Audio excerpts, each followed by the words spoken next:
Selamat bertemu kembali. Saudara, anda tentu maklum tentang program SG Lebih Sihat. Untuk tahun ini, usaha bakal dipertingkatkan bagi menggalak penyertaan termasuk dalam kalangan masyarakat Melayu. Ini memandangkan pendaftaran yang dilaporkan masih rendah. Apakah antara hambatannya? Doktor Keluarga dan pemilik klinik Bartley, Dr. Hishamuddin Badarudin, berkongsi pengamatan beliau dalam analisis berita. Inisiatif ini bertujuan untuk mewujudkan hubungan yang boleh dipercayai dan sepanjang hayat antara rakyat Singapura dan doktor keluarga mereka.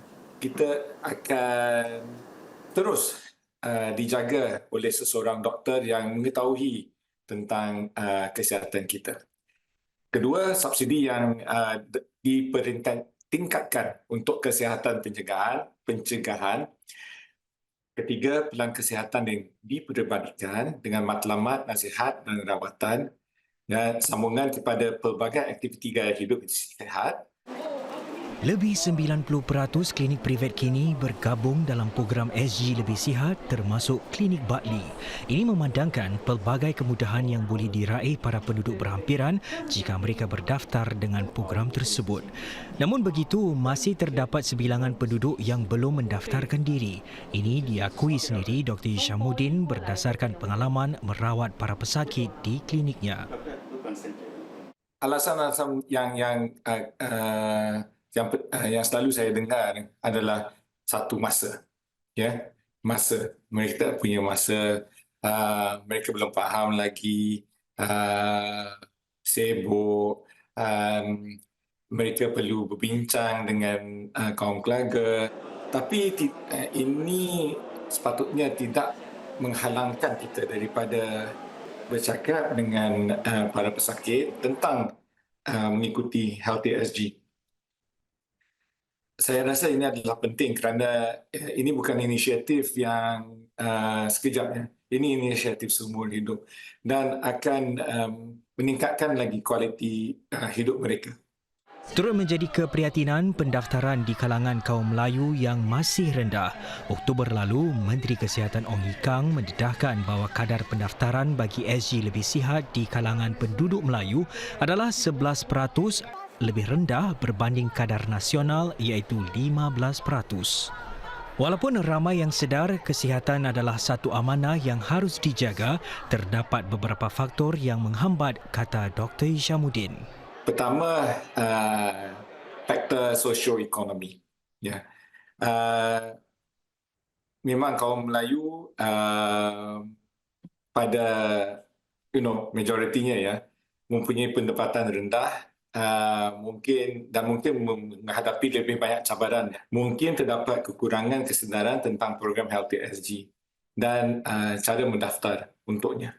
Ketiga, saya rasa program kesihatan perlu relevan bagi segi budaya untuk melibatkan kaum Melayu secara berkesan. Trend ini tentunya membimbangkan, lebih-lebih lagi memandangkan perangkaan agak tinggi beberapa penyakit kronik di kalangan orang Melayu berbanding kaum-kaum lain. Jika baru ingin bertindak selepas jatuh sakit, mungkin agak terlambat.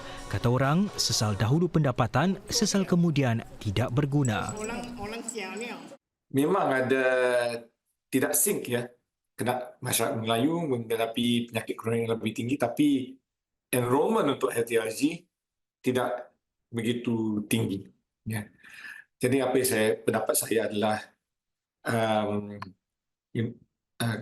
pihak-pihak association Melayu harus membuatkan roadshows lebih banyak lagi program-program kesedaran.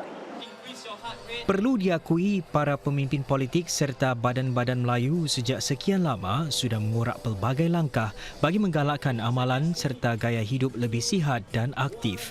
Antaranya program SAM Kesihatan di bawah bidang tumpuan kelima M Kuasa 3 serta perluasan rangkaian Jaga Kesihatan Jaga Ummah atau JKJU. Dengan peningkatan usaha sedemikian sepanjang 2024, semoga lebih ramai terdorong untuk menyertai gerakan SG Lebih Sihat kerana mencegah tentunya lebih baik daripada mengubati. Namun pendaftaran hanya tahap permulaan, kata Dr. Hishamuddin. Sama penting adalah langkah seterusnya.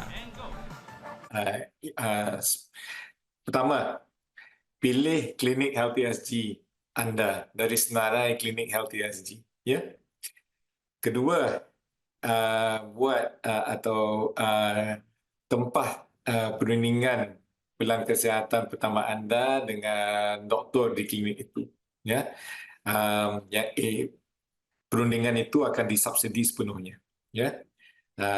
Ketiga, berbincang dengan doktor keluarga itu untuk membuat pelan kesihatan yang diperbandingkan.